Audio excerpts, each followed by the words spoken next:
Pelaksanaan perayaan Idul Adha 1445 Hijriah di kawasan Jalan Pramuka Komplek Melati 5 Wan 6 Banjarmasin Timur sangatlah meriah lantaran ada 4 ekor sapi yang disembelih tahun ini.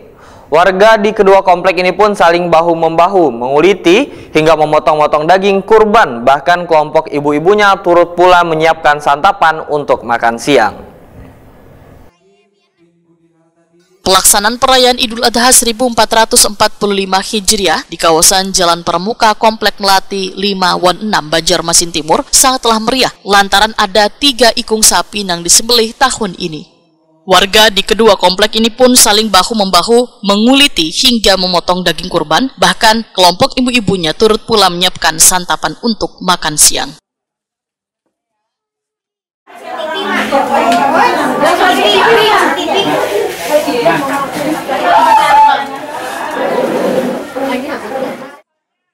Ketua Pelaksana Ibadah Kurban Komplek Melati 5 Wan 6 Banjarmasin Abdul Khair Wahitakwani Prima TV di sela-sela kegiatan tengah hari Senin 17 Juni 2024 memadahakan penyelenggaraan ibadah kurban ini saban tahun dilaksanakan.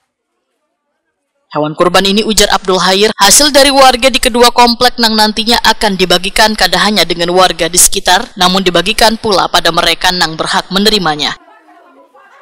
Abdul Khair berharap hewan yang akan dikurbankan terus meningkat dari tahun ke tahun. Jadi hari ini kegiatan kita ada penyembelihan 3 ekor sapi. 3 ekor sapi ini dari hasil kesepakatan warga Melati 5 dan Melati Indah 6. Hasilnya kurang lebih 390, nanti akan kita bagikan pada pukul 15 sore ini. Bagikannya untuk warga yang mana aja, Pak? Warga yang di sekitar kita, di belakang-belakang ke daerah perumahan, ke arah belakang. Oke. Pak, kalau dibandingkan tahun yang lalu berapa, Pak? Tahun lalu 2, nih ada peningkatan 1 menjadi 3. Alhamdulillah. Harapannya ke depan gimana, Pak? Kedepannya mudah-mudahan warga masih mau berpartisipasi, bisa lebih lagi. Allahu Akbar.